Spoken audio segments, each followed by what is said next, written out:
Welcome to this very special edition of a live Quantum Healing with Candace show. We are streaming live to the Quantum Healing and Beyond Facebook page.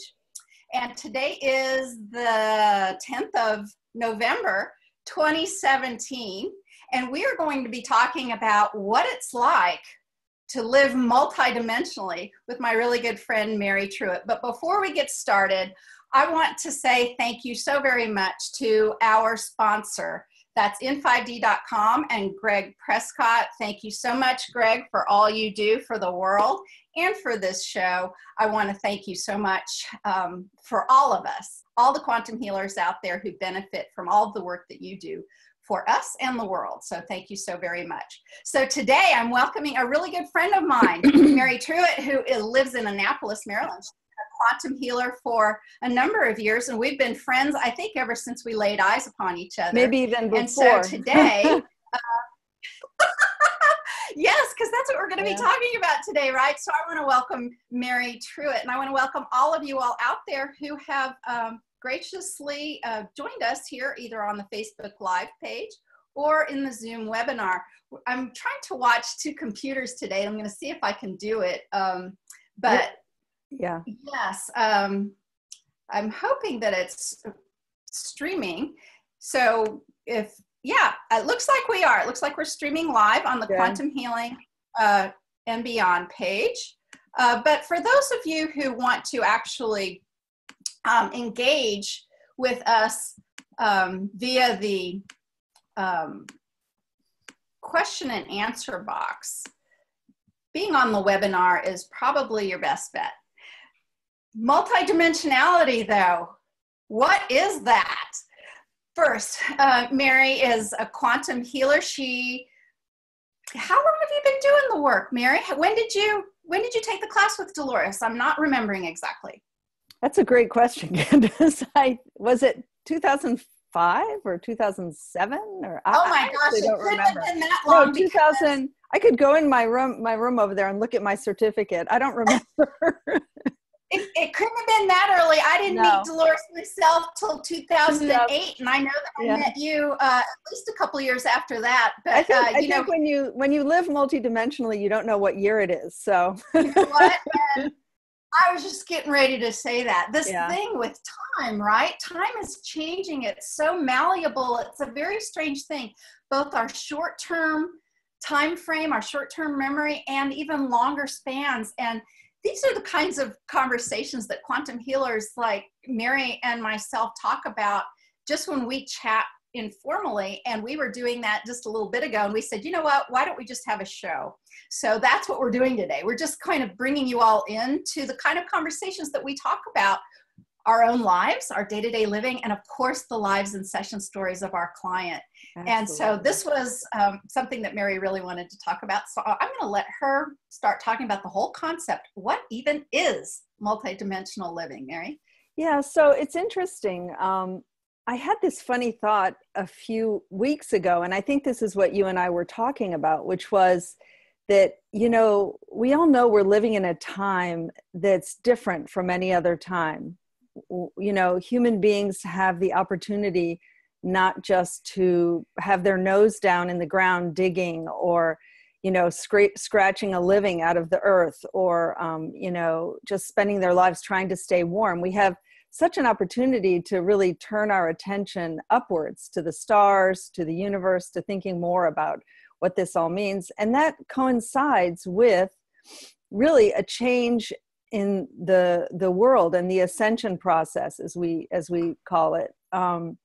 And I remember years and years ago going to a Greg Braden weekend at Kripalu, and it was when he was just starting out. There were only about 20 of us in the room, and he kept saying, "This is a new time. This is a new opportunity. This is a new opening." And the earth has labor pains and is giving birth to itself in this wonderful. So, I think this is a very different time. And the funny thought I had a few weeks ago was that the multitasking that we've been doing for so many years, the 70s and the 80s and the 90s and the early zips, how everyone was just doing so many different things at once, was practice for living multidimensionally.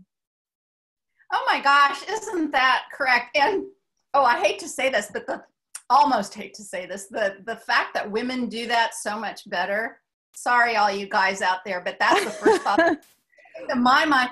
You know, because we do this multitasking, and we all know that there are more females in this work than males, but I think it's not really about our sex. It's about the rise of the divine feminine as well, and some of the things that we as women have been called upon to do.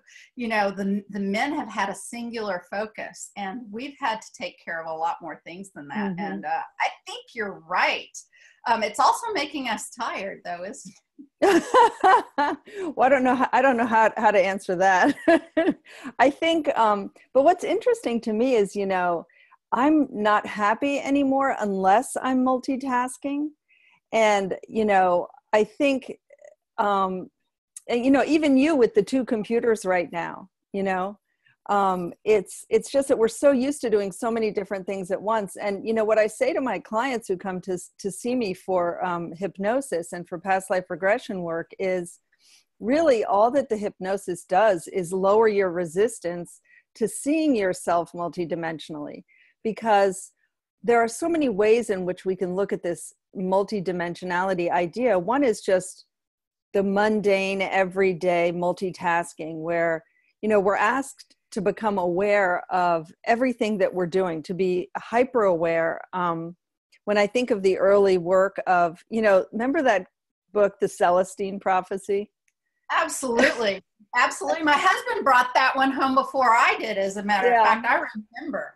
And I remember reading it and just going, oh my God, this is, you know, so like kindergarten. But at the same time, it awakened so many people to just the idea of looking at coincidences and bringing your awareness just to that next level up of paying attention to coincidences, and then seeing what's in your path and seeing what books fall off the shelf and seeing. So living multidimensionally has this aspect of just being more aware within the mundane moments of your life, you know, just, you know, what falls in my path? What are the breadcrumbs that I'm following? Who mentioned that writer or that book? So there's that level of awareness. Then what happens, I think, once you practice that long enough, is that then you begin to get intuitive flashes, and you begin to anticipate the books and the phone calls and the people and the, you know, all those things begin to be something that's already known to you. And then that becomes kind of normal. And then you start getting really weird, I think, after that. But so, you know, then you start dipping in and out of other lifetimes. You know, I mean, we could get right to it at this. I think once somebody has had a quantum healing hypnosis session, they really have access to their other lifetimes. And then you really do begin to live multidimensionally if you're aware of what's going on in those other lifetimes and how they're affecting you, and even how you're affecting them. I think these are really great points. You know, what I loved as you were beginning to describe this is you used a hand gesture and you went like this. And you and I are such visual people. You know, we come from a world of imagery and artwork, and just love your space, by the way, and your colors. It's so wonderful to see you so fresh and orange and pink this morning. But when you did this, it made me think that, you know, for the longest time, we've kind of had like this vision through a straw. You know, we were only noticing one thing at a time. And when you went like this, I thought, you know, that's like opening up the lens and paying attention to what's going around you. Because this idea that the universe is your mirror and is actually giving you information, this field, the universe, this for, it's not just this static, unliving or not living space. It's everything is responding to you. Trees, birds, plants, the wind, all of that can give information to you as a person, as a multidimensional person, if you just open your mind to that. Don't you agree? Oh, I absolutely agree. And, you know, one of my favorite paths that the Buddhists suggest living is that you walk through the world as the most humble person, where everybody that you meet is your teacher. and that you're just a dummy, and I love that feeling because I love being the dummy, the fool.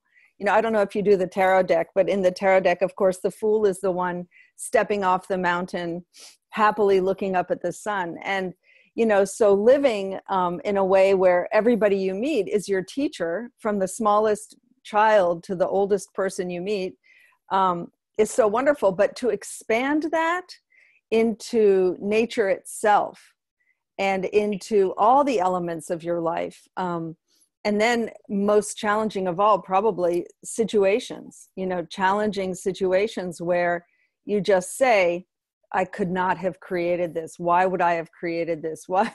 And then sitting in that knowing and saying, okay, I'm going to understand this in a year, or maybe I'll understand this in 20 years, but I guess I created this for some reason. But yeah, living multidimensionally, I think, is being open to all of nature and all of the elements around you, and letting them speak to you on some level. And I think if we're going to really talk about living multidimensionally, we have to then expand that to galactic living, right? I mean, how many people do we know? I'm not lucky enough to be one of them, but how many people do we know who speak star language and who communicate with, I guess in my sessions, I sometimes talk to people on spaceships, often. But I don't, know how to do that on my own, but that's another level, isn't it? Do you do that, Candace? You know who does that or did that was my firstborn grandson. For the first 2 years of his life, he spoke star language, and it was astonishing. And as I sort of figured would happen, it slowly went away, and he is now starting to speak English, and he's not really using those words anymore. But when he was a very small toddler, he was gesturing and talking in these, and you would hear repeated words, and you would hear syntax, and this child, his mother and I both agree, he's not ever been human before. And the very fact that we can talk about that in our family like that, Theodore, well, this is the first time he's human. Can you imagine even seeing such a thing, even a decade ago? I mean, the whole concept, that's another form of living multidimensionally. And this idea of star language or light language, actually, I've got a story about that. Have you had clients come in who can speak the light language or who can write the light language? That's another form of multidimensionality. Yeah, I can't remember if I don't think I have actually, I've read so many sessions where people have, but I've had people speak through somebody on another planet, but I haven't had them speak star language, I don't think. They've been singing. I've had some singing. Oh, I love the singing. I love the singing. Well, here's a really fun thing. You and I both have a colleague. His name is Pedro Frias. He lives and works in Portugal. And Pedro and I he does this wonderful version of quantum healing he calls timeline therapy. And I said, Pedro, I need to know more about that. And he was telling me about it. And I said, no, I really need to know more about it, as in, you need to I want to do it, right? Yeah. So we did this not long ago, and listen to what happened, Mary. First off, it was an amazing session. I was very conscious. I mean, very aware of what was going on.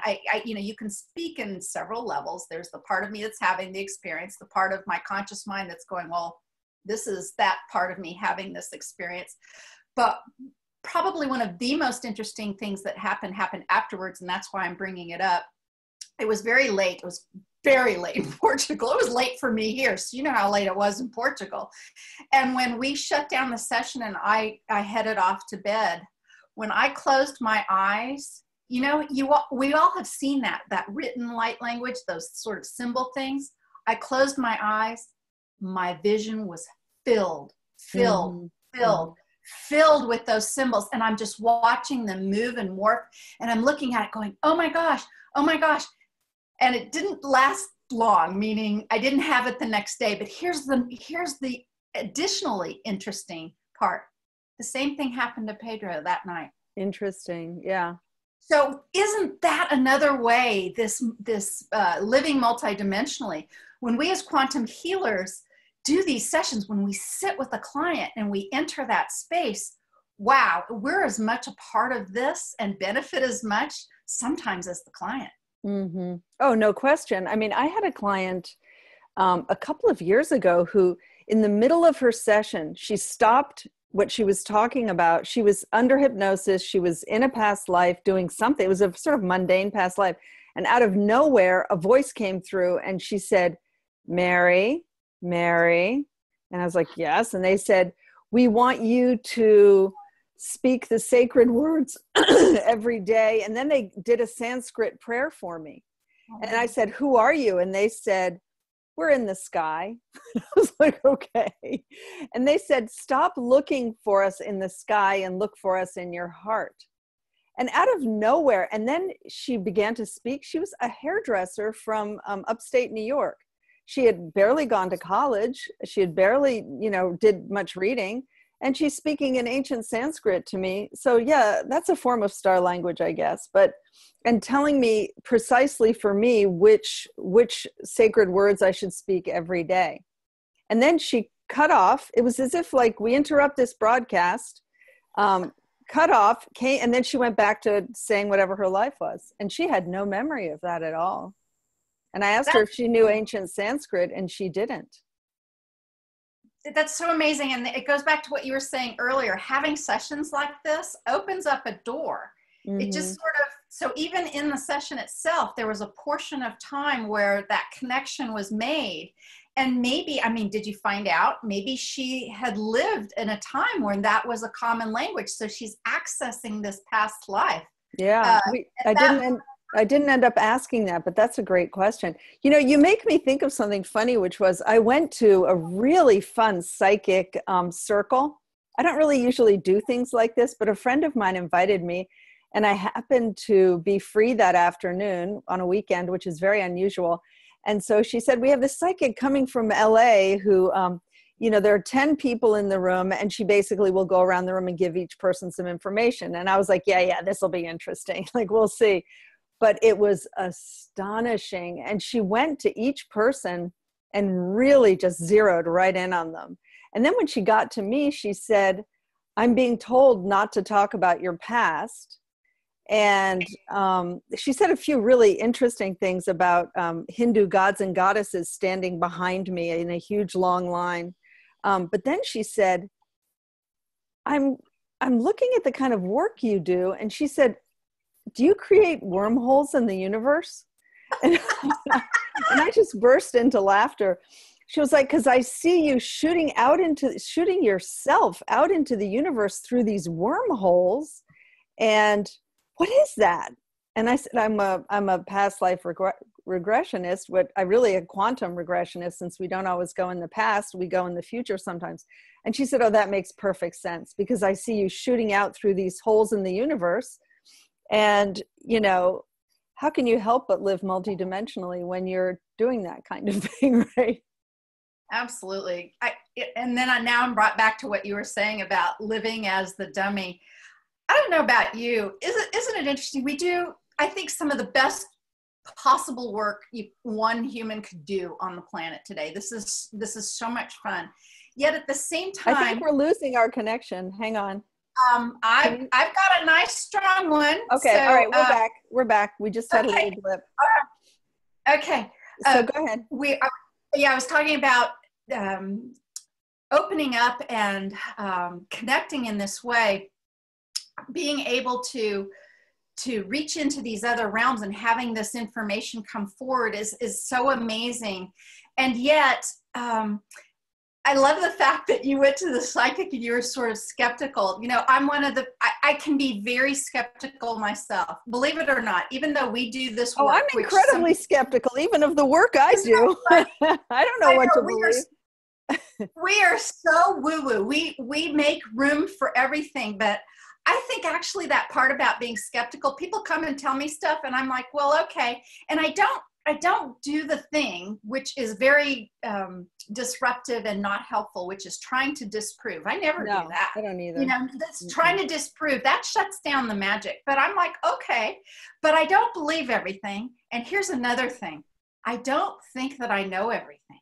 And when I run across people who think they know, who think they've got it all figured out, that's some of the funniest things to me right now of everything. For people who say, it must be this way, it has to, and I know, because that to me is some of the funniest thing any human being can say on the planet today. Absolutely. As soon as you get it figured out, it's going to unravel. But it's interesting because, you know, I think that as woo-woo as I am, is equally as skeptical as I am.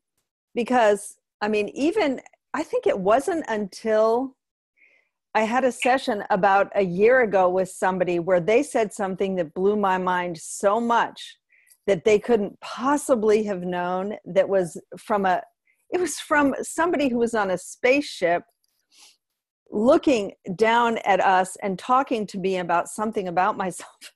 And I just couldn't believe it. And that was the most unskeptical I think I've ever been in my life, because I love to think about how crazy and wild the world is and the universe. And I mean, that's why I do this work. And, you know, when I found Dolores Cannon, she combined everything, you know, history, regressions, really, really rigorous journalism and reporting, UFOs, it all came together under. So if I spend the rest of my life just exploring this stuff and it turns out it's all a bunch of crap, I don't care. It's such a fun ride. But, you know, I'm thinking, so this multidimensional thing, I was just thinking about a session I had in which it was so wonderful. This woman was a fish in one part of the life. And then in another life, she was on a spaceship with this wonderful guide named Athena. And one of the things Athena said to us was that crop circles are galactic apps. Which was such an amazing line. That's an amazing line, right? Oh, God. That to look at them would be to access multidimensionality, right? So I just love that, because it brought together, of course, apps, which we're all, of course, looking at every second, and space and time. So I thought that was great. That's great. And, you know, the internet makes such a great analogy for what we're going through right now. And I know I heard Dolores say it in classes about how it's just practice for what we're going to do without all of these machines at some point. But, you know, going back to Dolores, gosh, you know, it's been years now, even since she's crossed over, but her work still resonates. People are still finding her. And one of the things that I loved so much about our dear beloved teacher is the fact that she talked about how she expanded as she did this work, and how she was so open and interested and curious back when she was just talking to somebody about simple past lives.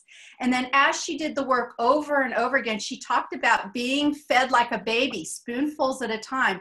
But that woman, in her entire almost 50 years of doing this work, just kept expanding and acknowledging and growing all the way into her mid-80s. This wonderful woman gave us such a legacy about how you can start this way, but then you just keep expanding and growing in that way. And I just love that. It's interesting because, you know, I went back to one of her early books last summer. I was reading one of the first books she wrote, and there's nothing about being anything except humans and humans in the past. And so she says, well, we even in the introduction to the book, it's all about how this extraordinary thing, we used to live in the past and other lifetimes. And there was nothing about future lifetimes. There was nothing about being, as we know, you know, clients are now things like raindrops and stones and crystals and flowers and elves and fairies. And, you know, the funniest one I had recently was a man who was a brown frog in a space uniform in his spaceship, you know, collecting samples on the earth. You know, so Dolores absolutely went from just thinking people had a few past lives to, just getting bigger and bigger and bigger until I remember the last time I saw her was at the reunion. I think just a month before she died, probably, right? 2 months. And it wasn't long. Yeah, it was a couple months. She died in October. We probably had the reunion that summer at some it was point. in July, maybe, or August. So, and she said, she reiterated this thing she always said, which was, they just keep telling me we haven't even barely cracked the door yet. Yes. And, you know, it's just so extraordinary to think of what could be coming. What I loved too about her was she would talk about those early days, and she would say, it's really good that she didn't have somebody who was a raindrop or a frog or a crystal, because you know what? She wasn't ready. No. Her mind wasn't expanded enough, and she would have said, oh, this is all ridiculous. And she would have just quit, which is, I think it's a great metaphor for all of us. You know, we expand as we are capable of expanding. And if you look at our society, gosh, Mary, I think about this all the time. You know, I think about this all the time, how programmed we are, how absolutely programmed we are. I mean, our mutual friend, beautiful Pamela Arlen, is doing this amazing channeling this afternoon of the Archangel Lucifer. Mm-hmm. And just posting and sharing that on Facebook, even people in our community who do this work, this great big thing of fear and judgment and this thinking that they know everything, like, you know, comes out. And I'm like, what? I mean, it's really, really interesting. So some people aren't ready for that. Even people in our community, not ready for that. And some people aren't even ready for the idea of past lives. And all of that's okay. But it talks about how we are moving into our multidimensionality, usually incrementally. Mm-hmm. It's interesting. One of my favorite moments in one of Dolores's convoluted books is when she says that if somebody visited us from the past, even just 100 years ago, that we would be glowing. Do you remember that line? Oh my gosh. Yeah, I do. That we would glow because we contain so much more light now than we used to. And, you know, when you look at those old photographs of people from a couple of 100 years ago, they just are different from us. We're just different. And, you know, every person on this planet right now, it feels holds more light and has the capability of holding more light than people in the past. And I think that's what I was talking about this rare opportunity that's happening now to live multidimensionally. And I want to get back a little bit to the sort of ABCs of that, because I think it has to be a conscious effort. You know, I was listening to Judy Satori's latest Moon Regenesis channeling, and she talks about holding a sacred space for conversation with your galactic ancestors or your galactic home or whatever. And she says, light a candle and just set an intention for 10 minutes a day to communicate. That's a wonderful practice. Meditation is a wonderful practice, of course. Asking for multidimensionality, asking for access to that. I sometimes will just lie in bed with my eyes closed if I can't sleep and ask for a download.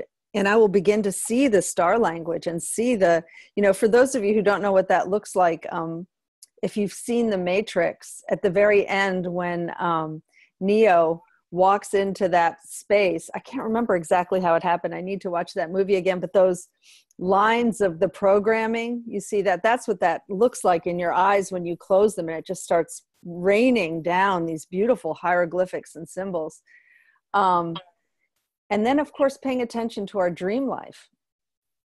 And so I get a lot of clients who discover when they come to have a session that they're doing all of this work in other galaxies and dimensions while they're asleep, of course. And so that is how we live multidimensionally. And I think that we're so used now to multitasking with our phones in one hand, our computer here, then the television's on maybe, or we're answering the house phone, or we're, you know, paying attention, folding laundry and cooking. And, you know, so I think that if you shift the focus away from the mundane moments of our lives and shift it to the slightly next place, then it becomes dreams, meditation, intuition, synchronicities, breadcrumbs. So if people want and choose to live that kind of life, all it is a shift in focus and awareness, and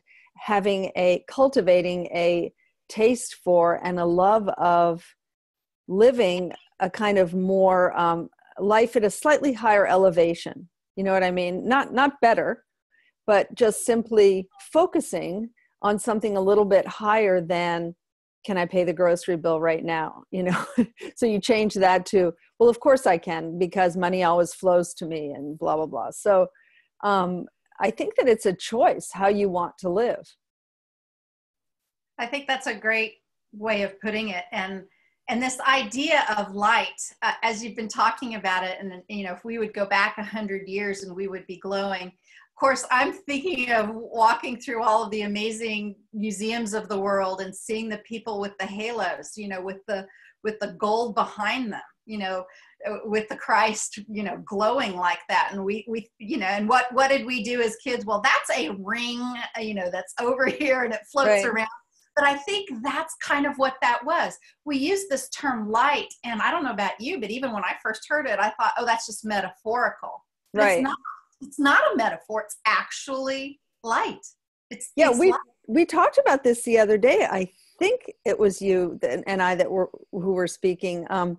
I saw on my client's chest some sparks, like literally bouncing up and down on his chest.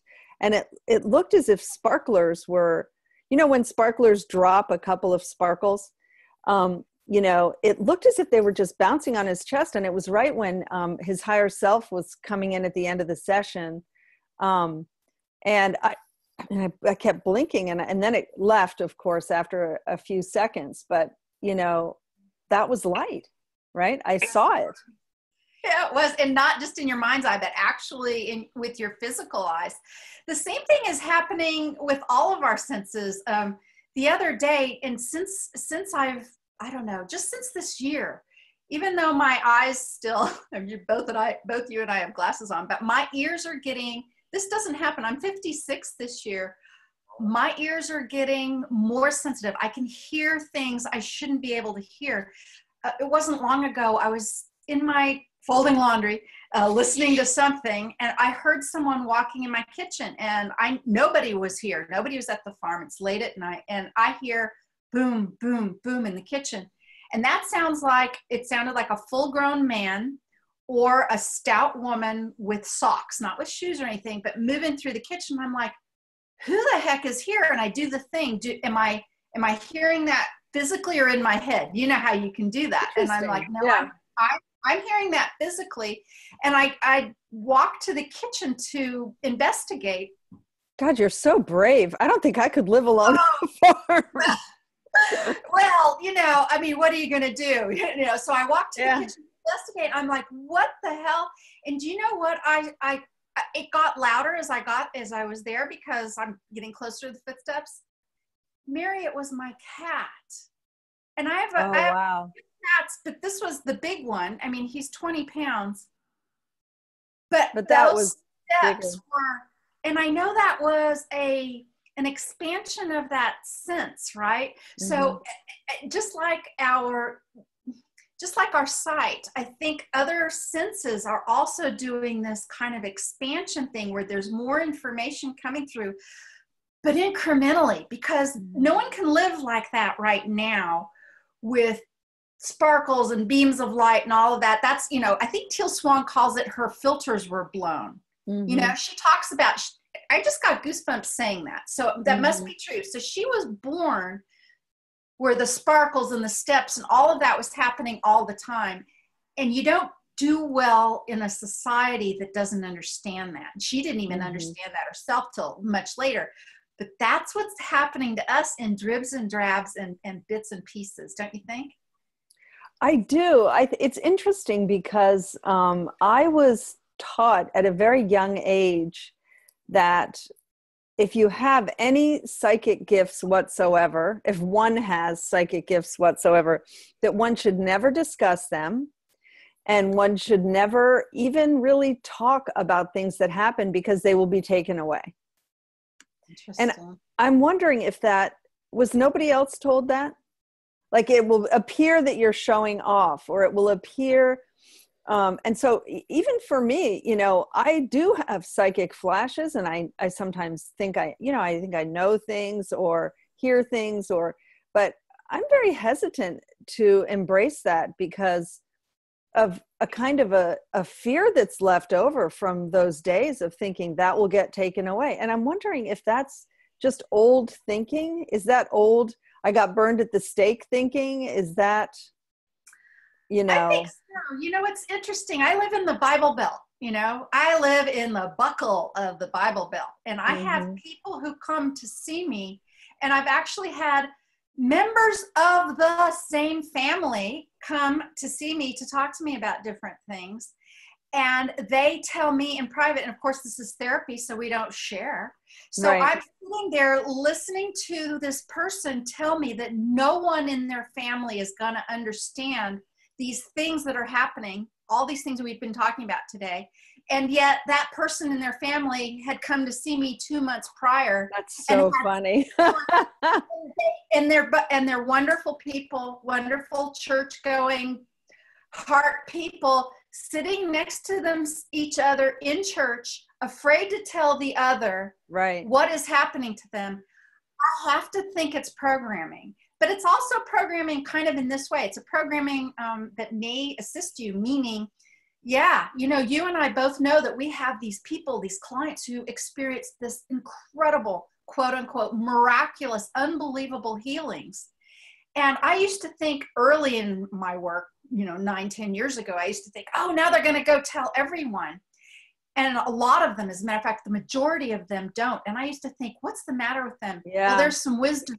There's some wisdom in there, because if you lay out this miracle and you get the backlash of that's not possible, this is crazy, you are deluded, they are fooling you, you are dealing with things you shouldn't be dealing with, or whatever programming is coming through, then that miracle can slowly just go away. It gets eroded, doesn't it?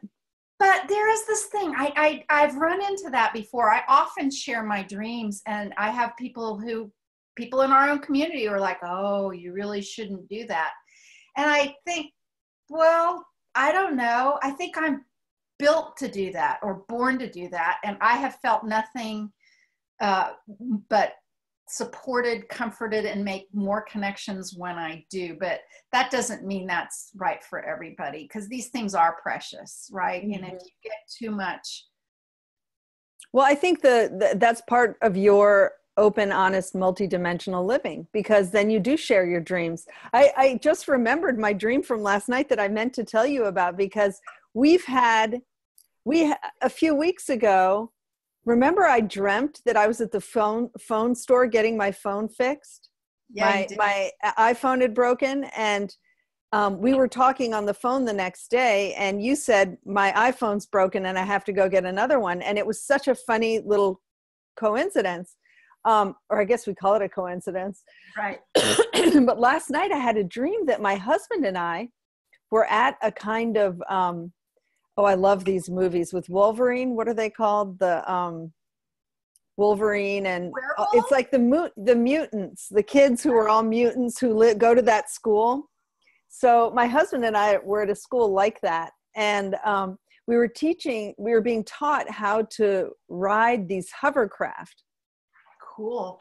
So you didn't have a dream like that, did you, last night? I did not have a dream like that, but I do have, not last night. And actually, let's keep talking. I probably need to be prompted and remember what I did dream. But that thing with the phone, we actually didn't talk on the phone. You know what we did? We were texting. Because I was using my computer to text, and I was telling that, oh my gosh. So Mary said her phone was broken, and then listen to what happened. This is so crazy how this even happened with my phone. I've been trying to listen to my own meditation, the Seashore to Starship meditation that I did back in October at Michelle Walling's and my conference in Sarasota, where we had all those wonderful quantum healers. And so many people went to these other planets during this. It's a half-hour meditation. It's on YouTube. I'll put the link in the comments. and I hadn't myself listened to it to myself. And there was another quiet night, and I actually ran a bath full of salt water, and I put the phone nearby, and I have a ledge behind me, but sometimes that 20-pound cat jumps up. And I see where this is going. I didn't want to put it on this ledge. There's actually a lip and a ledge, but the cat could possibly, so I put it behind the faucet, right? The bathtub. I have a walk-in tub, and I can sit up to here in the water. I just love it. Oh, lovely. Oh, it's like a Japanese bath, but kind of the wrong shape. But so I put it back there, and again, this is a half-hour meditation. I've got the rubber thing; it's behind there, and it's so quiet, and the cats are all asleep, and the house is so quiet. I'm about 15 minutes into this meditation. That phone hits the water. There's no movement in the room. There's no reason for it to have jumped over the faucet and into the bathtub. I mean, of course, I still haven't listened to my own meditation. I pulled that thing out, and I took care of it, and it was squirrely for a couple days, but I put it in desiccant. But here's what I wanted to say about that was I don't know, how many people do you know whose phones were completely submerged, not only in water, but salt water? Yeah. And it came back to life, but I was traveling just a couple days ago. I was moving through Austin, through the Dallas airport, and I couldn't get my earbuds plugged into the port, and I hadn't done that since it fell into the water. And I'm like, oh no, did it rust in there? Is there something in there? What's going on? And I was walking through the airport, and I was thinking about this, choosing timelines, how we choose timelines. And I'm like, look, I was telling myself this. I already chose the timeline where I didn't have to buy a new phone, because that sucker is expensive, and it wasn't that old. And I'm like, I moved into the timeline where dunking it in water, submerging it in water was not a problem. Why couldn't I have moved to a timeline, or I'm going to move to a timeline where I can plug in this head port? And I was on the plane trying to do it like 20 times. And I thought, okay. And so when I got to the next gate, I thought, I'm taking every step to this new timeline. I'm moving to this new timeline, to this new timeline. I got to the next gate. I sat down. I got out my earplugs, put it in. Bam. It worked. Now, one can come up with all kinds of reasons why walking may have made it work or whatever. But I think when you open yourself up to this idea that you can do that you can walk into another timeline like that, you can. I think, it's interesting because I'm thinking of Bashar, and I think Bashar is one of the channels who talks about this in such an interesting way that every time we blink, we're really in a different, not just a different timeline, but a different dimension. And he talked about this idea that, I worked with a young woman who was a very, very serious heroin addict. And we did a whole lot of healing work on her, and she woke up the next morning and all of her scars were gone. She had scars all over her neck and all over her arms that were, I don't know, 5 or 6 or 7 or 8 years of intravenous drug use. I don't even know if it's called intravenous, but she was infected all over her body. And she woke up and her scars were gone. And we were told that she had jumped timelines to a timeline where she had not been an addict, and that all of her cravings were gone at that point. She didn't want to use drugs anymore. And so her body, she had a new body. And that was just incredible in terms of living multidimensionally. It's like, well, I can jump timelines to a timeline where, I wasn't an addict. And so I began to use that model for people who were coming to me with trauma. I had a young woman who came here the other day who had extraordinary trauma from witnessing a friend of hers who drowned during a sailing class. And we went back in time and back to when she was a little girl, and her first lifetime, she was anxious, worried about her family, all kinds of things. And it turned out that the anxiety had been from when she was a little girl, not from the sailing accident, that the sailing accident had been a permission slip, really, to just access all of that anxiety. because she didn't want to put that burden on her family that her father had been away in Afghanistan for many, many years. And her mother had really struggled with that. And she didn't want to put it on her parents that her anxiety had been caused by that situation. And so when she watched this friend die, who she really didn't know that well, everything just came streaming through, and all of that anxiety. And so what we did was we went back to when she was just a little girl, and we talked to her. We put her on the young woman's lap and said, "You're going to be okay. You don't need to be frightened. Your father's coming home from the war. Your mother's going to be, everything's going to be fine. You are going to see somebody drown, but it's not going to bother you that much because you know life goes on," and blah, blah, blah. So, but I learned those tricks from reading the forum. I mean, you can't learn all that in a few weekends with Dolores, No. I mean, the teaching that continues through the work that you do with I don't know if any practitioners are watching, but of course, I'm sure they could speak to this as well. When we post our sessions and we read other people's sessions, we all are learning from each other. And some of the tricks that I do now, I absolutely, and I call them tricks, but they're methods. Right. Have been learned through reading how other people do this. And even, Dolores's books help tremendously as well, because this work is terrifying sometimes, when you don't always know where people are going or what's happening, or people are crying and terrible things are happening. And what do I do? And so that support is just huge. Well, thank you so much for bringing that. Sure. A lot of people, I learned just as much as everybody. I've been doing this for 10 years, and I am consistently learning, sometimes even from the brand new people. Yes, absolutely. Yeah. So this, the learning just never ends, and our community is quite wonderful. And now that we've expanded to invite healers of all kinds, we're learning even more in different approaches and different ways of looking at things. And I just love that. So thank you for bringing that up. Yeah, that's interesting, because I haven't really had a chance to look at some of the other categories, but I think you have people on there now who aren't just QHHT people and who aren't just hypnosis people, right? You have all sorts. Yeah.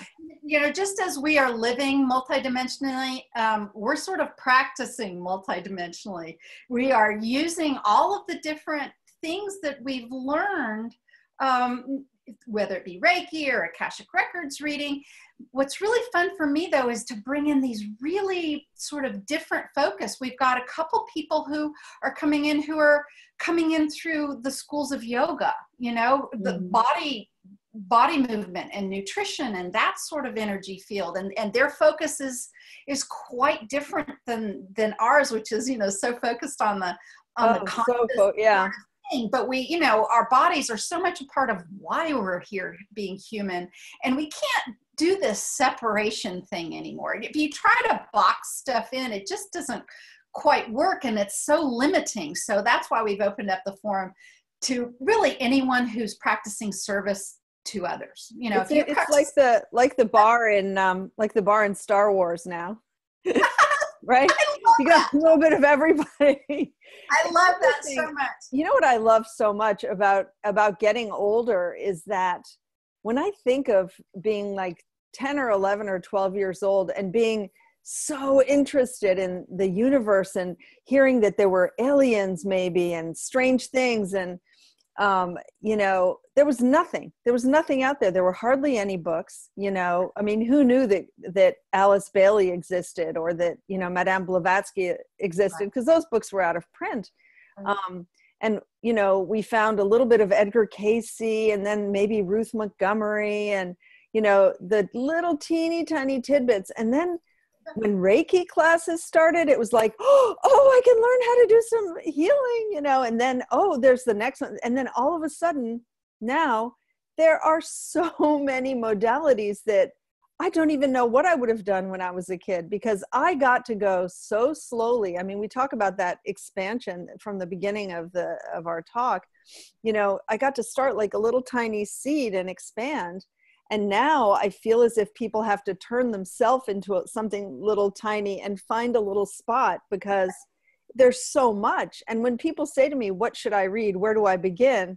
I kind of just go like, I have no freaking idea. Like, how do I, you know, and I had just recommended the Celestine Prophecy to somebody the other day, because really to just begin, books like The Four Agreements, you know, or the Celestine Prophecy, really early. What is that noise? Is that you? It's coming from you, my dear, not from me. Yeah, I don't know what that is. Yeah. I don't know what weird noise. Yeah, sounded like a cricket.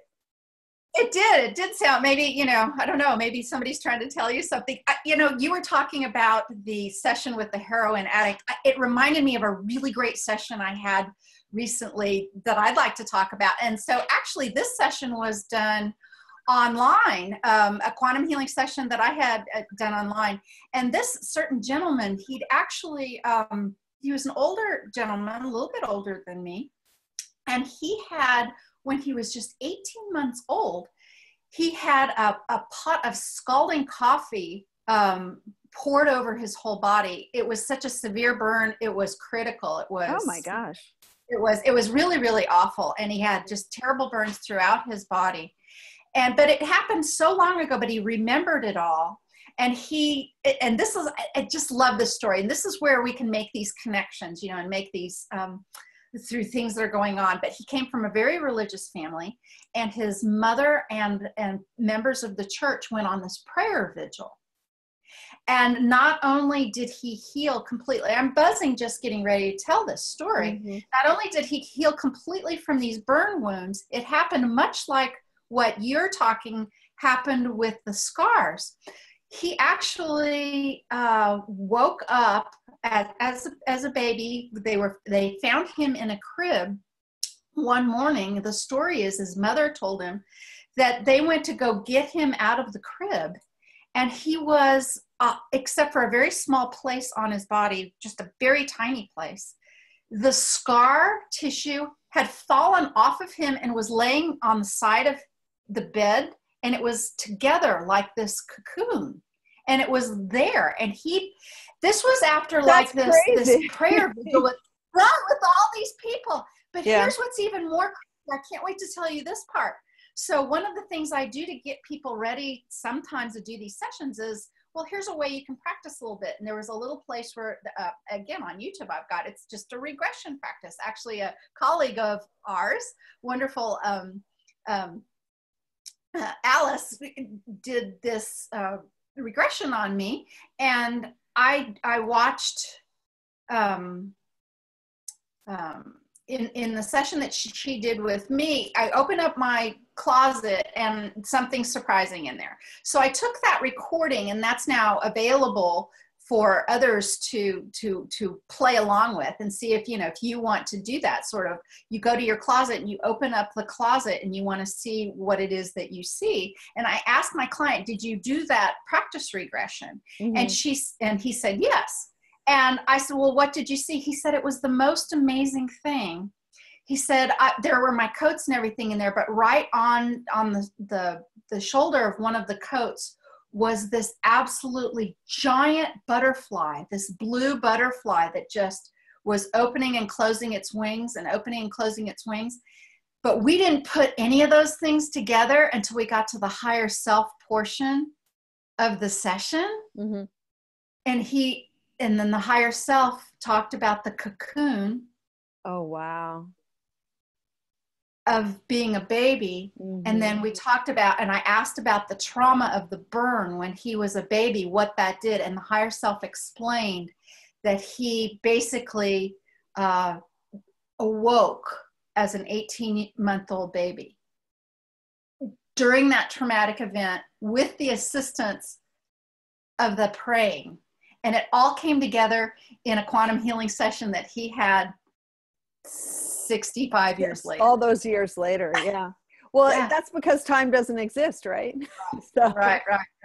Yeah, it was just incredible.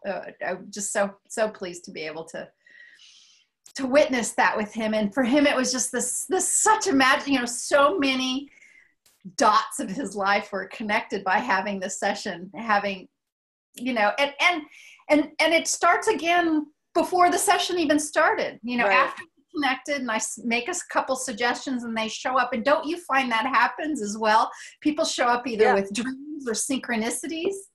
Well, what's crazy is I had a client who showed up the other day who I knew from, oh, you know him. We did a biohealing workshop with him together. Remember him? Yes, He's such a charmer. Anyway, he arrived at our QHHT session, and this is somebody who's had tremendous trauma throughout his whole childhood, really, really severe trauma. And he's suffered from it enormously. And he came in, he sat down and he said, I feel as if we should just be day drinking. And I was like, what? And he said, I'm healed. He said, I did everything you told me to do. I paid attention to synchronicities. I kept track of my dreams. I waited for signs and things. He said, but I've been waking up the last few mornings and I can't access the person who hates me. He used to have all of this self-hate talk. And so he said, I feel as if we can just sit here and chat all day and I don't even need a session. I mean, we had a session anyway, which was wonderful, but, you know, he said, so essentially what happens, I think, is that the minute you hear Dolores's name or make the appointment or whatever it is, the healing, you give a permission slip to the universe, and the universe has just been waiting. Your guides, your healers, your ancestors, whoever, all those benevolent forces have just been waiting for you to say, you know what, I need some help. And it just comes pouring in. And they make my job so much easier because when people show up here, they've just been, all the prep work has been done. You know, all I have to do is kind of put the salad together a little bit with them. And so I totally agree. You know, there's something so magical about these sessions. And the universe's help. And it's just so much fun. And yeah. It really, really is. How many times have you come in and they have their questions, you know, and then they go, yeah, well, I had all these until this morning. They just like want to throw their questions and they're gone already. And it's, I think it's once you make the decision, you know, okay, I'm ready. You know, I'm ready to make a change. And that doesn't happen with everyone, but don't you find it happens more now than it used to than when we first started doing this, even though it did happen years ago, it's happening more and more. I sort of expect it to happen now in a way that I didn't used to. And the other thing that's happening a lot more, and I can't remember who this conversation happened with, but the idea that when you're in a healing session with somebody, no matter what kind of session it is, that it's easier to enter the field with them so that you're seeing the same thing at the same time.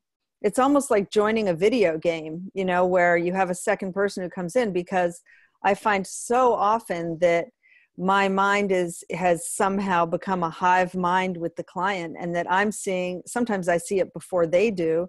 And it's very hard for me not to say, oh, we're a whale, or, oh, we're, you know, so I just wait. I try my hardest to wait until they begin to see it. But, you know, there's this kind of joining that happens in healing where, you know, you don't become the pain or become the part that needs to be healed, but you begin to see the way out of it in a way that's interesting.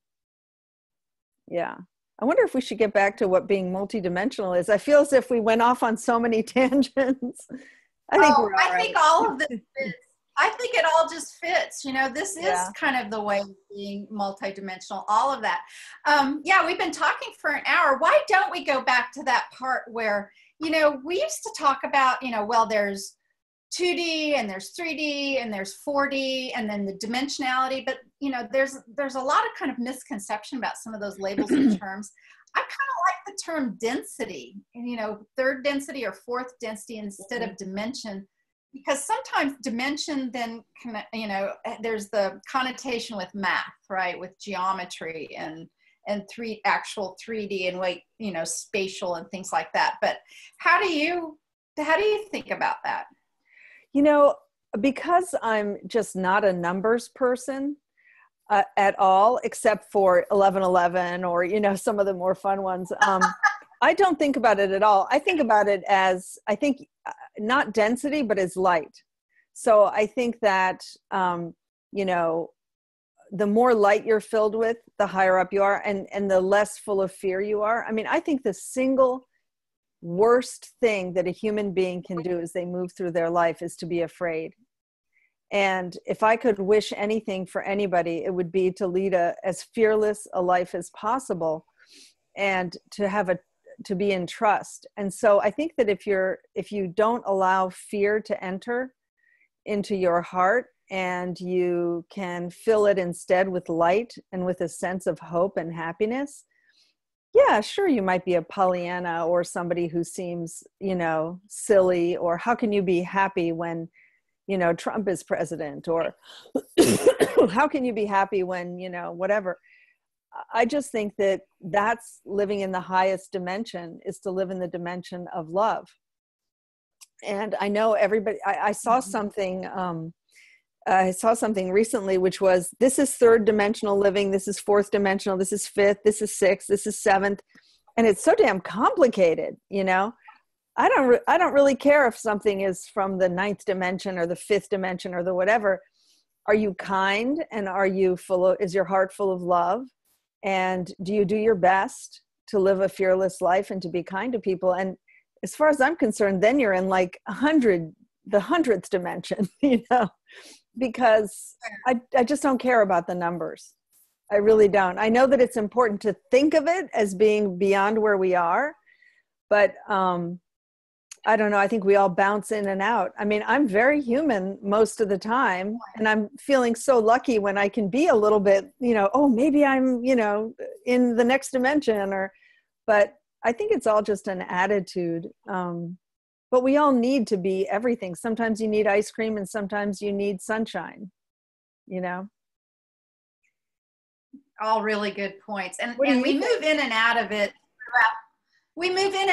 throughout the day. I think that's really important, because you know, there are times when, and so often for me, it happens when I'm walking to and from just my barn and on my land, and going, you know, walking through the prairie, and usually when the sun's rising or the sun's setting.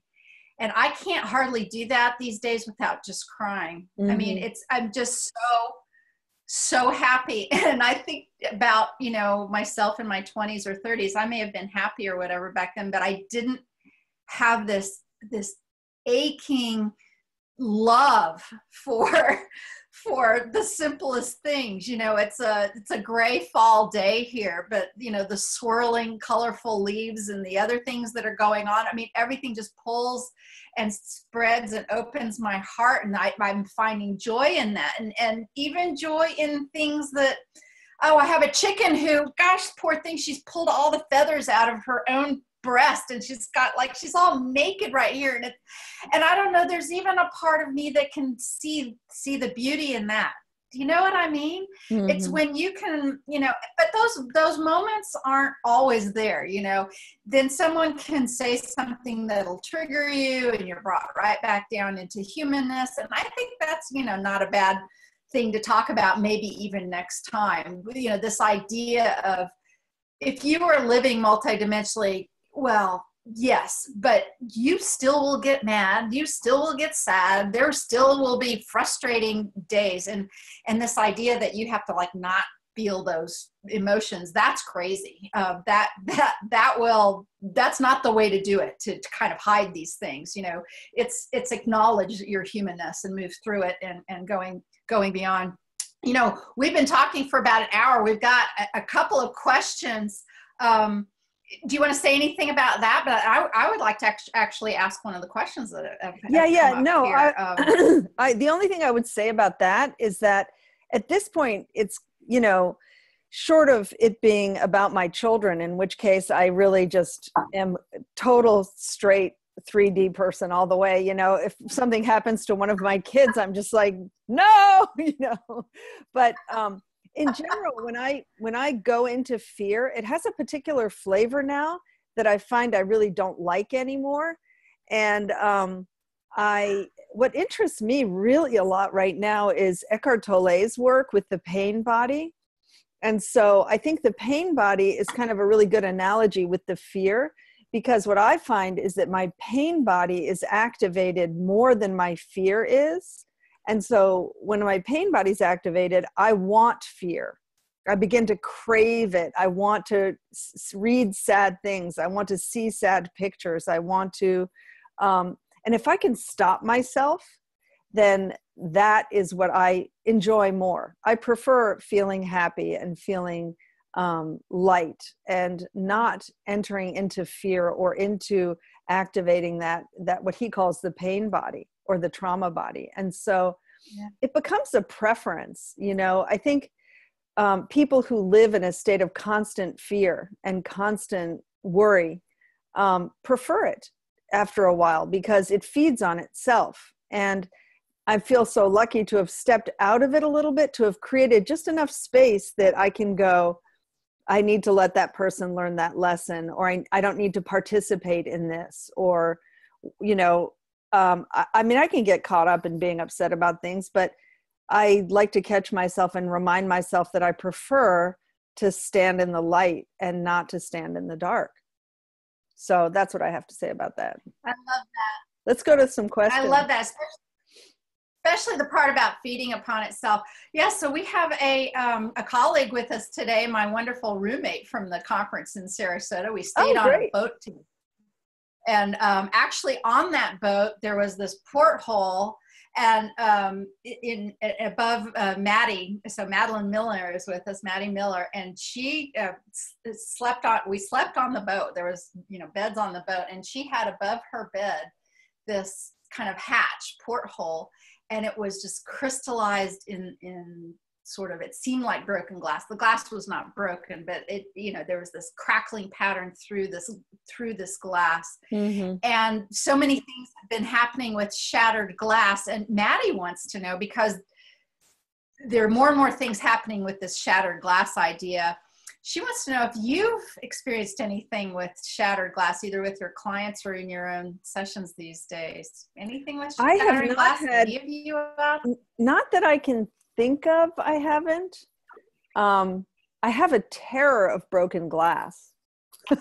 I'm really scared of broken glass, but other than that,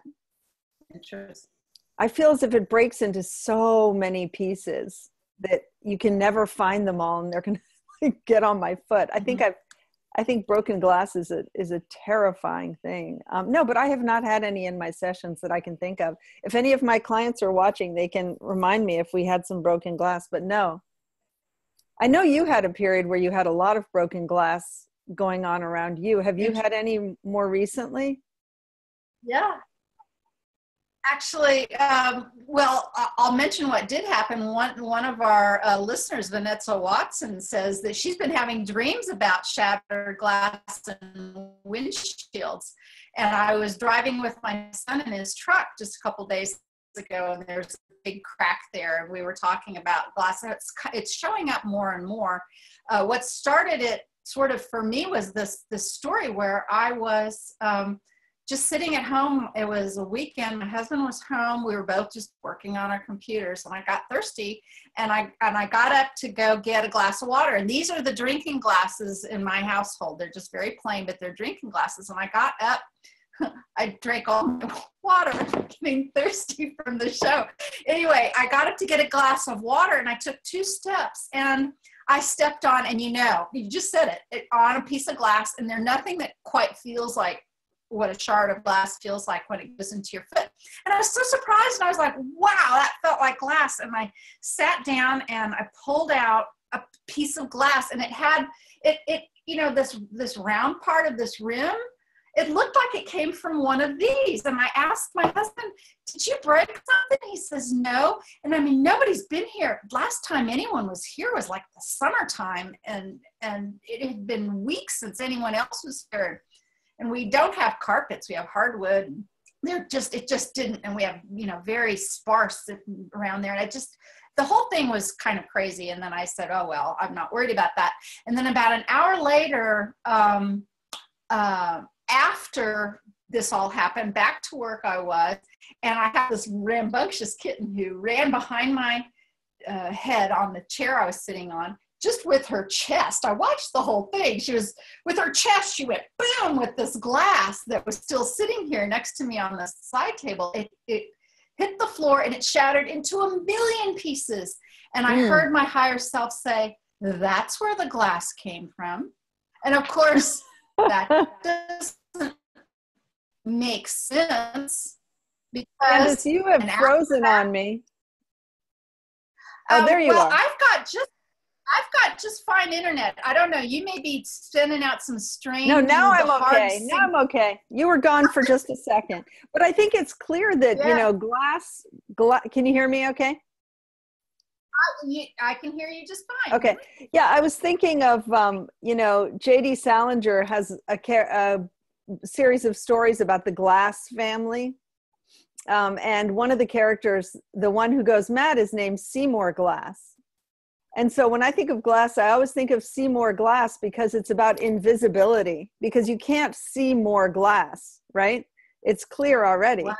So I always think of Seymour Glass and the idea of nothingness. That glass is kind of this invitation to nothingness in a way. Or I think of John Keats, the poet, his epitaph on his on his tombstone says his name was writ in water, which is another thing I think of with glass. Just this idea of invisibility, that we're not really writing anything; it's all just an illusion.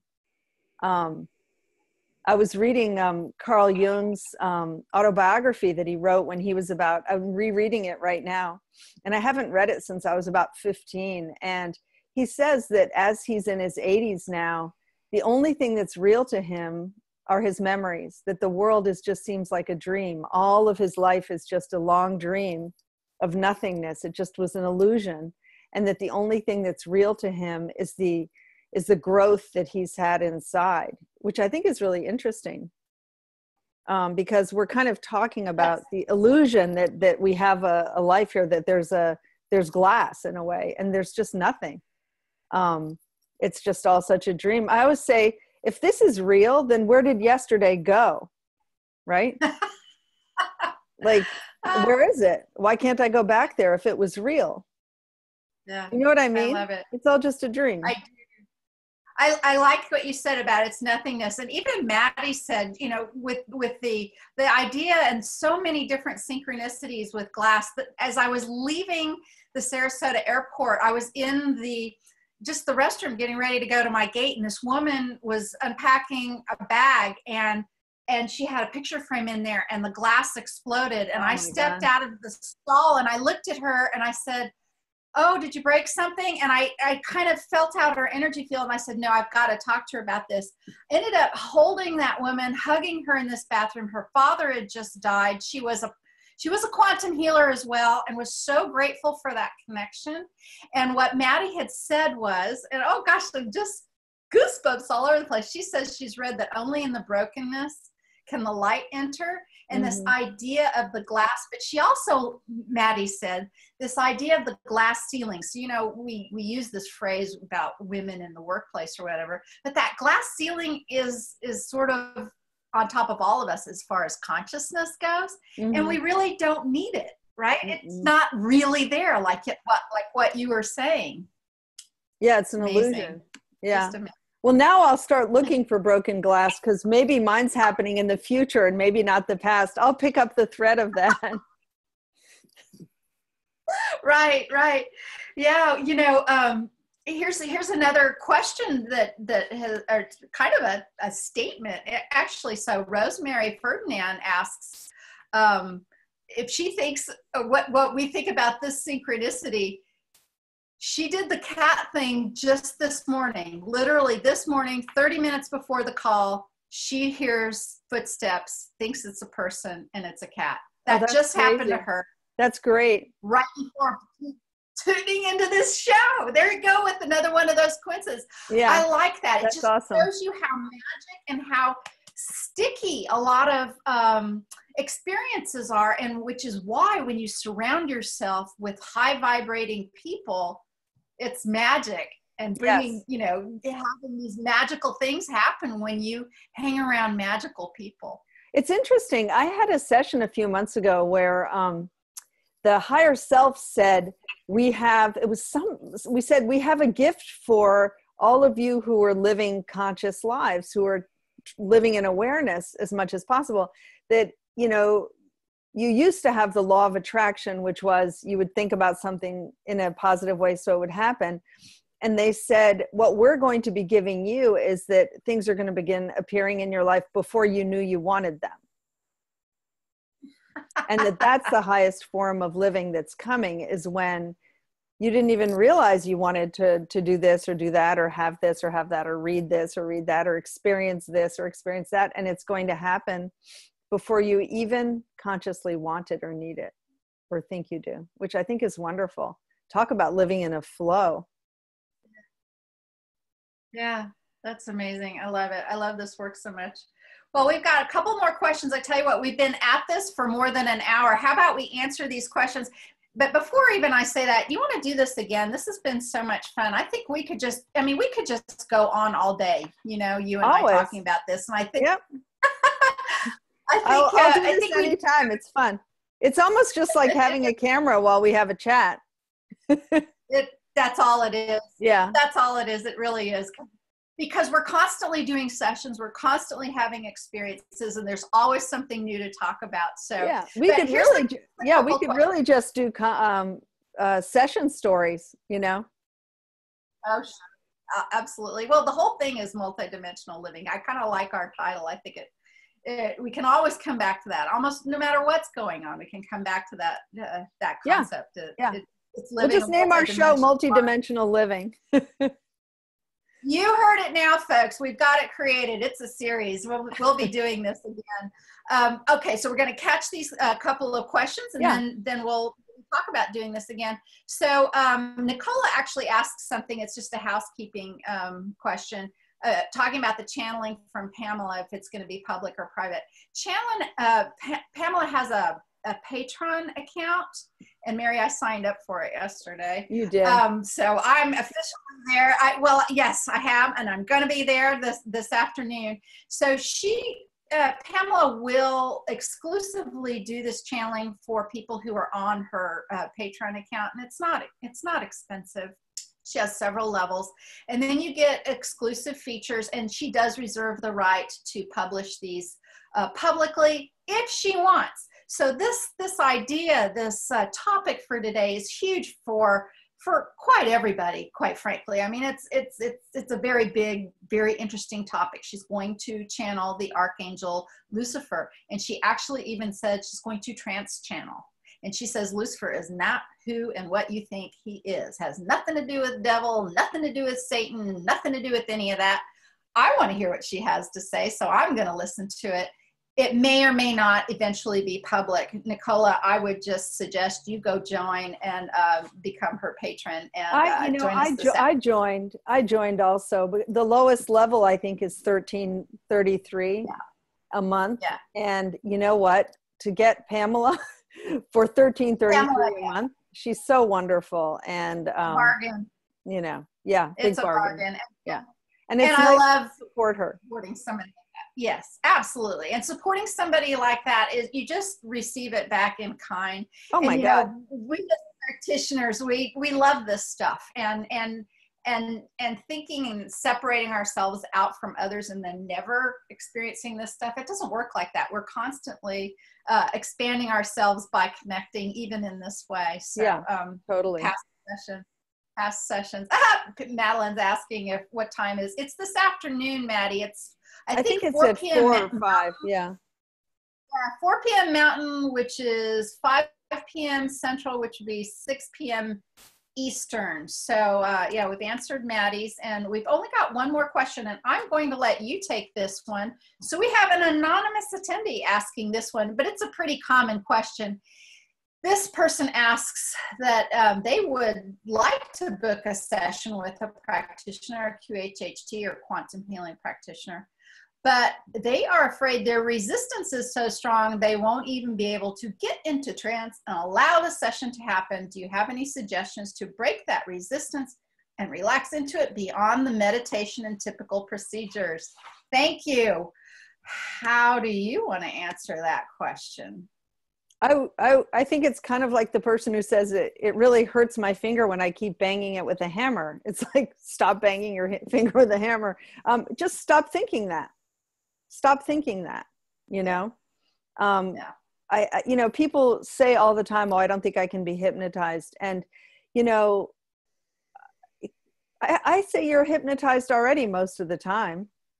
And, I used to worry so much when I was a young practitioner about whether people would go under, whether people's sessions would be interesting, whether they'd be happy, whether, and now I have such 100% faith in QHHT and in that work that I know that the person is going to receive exactly the experience that they need to have. And so I actually don't think I've ever had a client who wasn't hypnotized. They may have been conscious through it some of the time, but I think because we practice so much multidimensionality all the time and multitasking all the time, that we're used to being in 3 or 4 dimensions at once. And so in the old days when Dolores would hypnotize people and she'd say, oh, they go to the somnambulistic level, that's because people were already virtually asleep all the time and hypnotized all the time in a dream world. But people are so awake and conscious now, and their minds are constantly moving from place to place. And so I just don't worry about it really at all, to tell you the truth. So what I would say to that person is much, much more important than worrying about your own resistance is to find the practitioner that you feel in alignment with. I have an article that I wrote, it's not an article, whatever you call it, a blog post about how to find the right practitioner for you, that's on my website, which is www.healingacrosstime.com. And if you just scroll down, it's called How to Find the Right Practitioner. And, I make this joke, which is some people leave town so they don't have to see me, and they go to, California, or they go to Kansas to see Candace. And some people leave, Canada to come here to see me because they don't want to see that practitioner. So you just have to find the practitioner that you feel in alignment with, because that's when your resistance will be lowered. And that's when you'll give yourself permission to have this experience and know that you deserve it.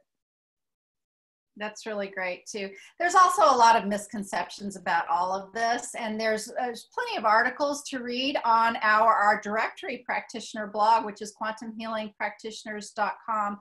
That's quantumhealingpractitioners.com. We have a blog on there, 5 new articles every week written by all kinds of people, including yours truly and Mary and other practitioners. Hypnosis myths. I mean, this whole idea that, one of my favorite things to always say is hypnosis is not anesthesia. I mean, literally, if you can just close your eyes and begin to just make up a story and have a daydream, you're already doing it. And so there's misperceptions, it's a misconcept of this idea. Dolores, bless her heart, didn't give us a lot of assistance when she used to say, I take my clients to the somnambulistic level. Agreed. It happened so much and so much more back then, because those people couldn't, think about it. We're talking even way earlier in this show. We talked, may not have been ready to accept even this idea of life on other planets, right?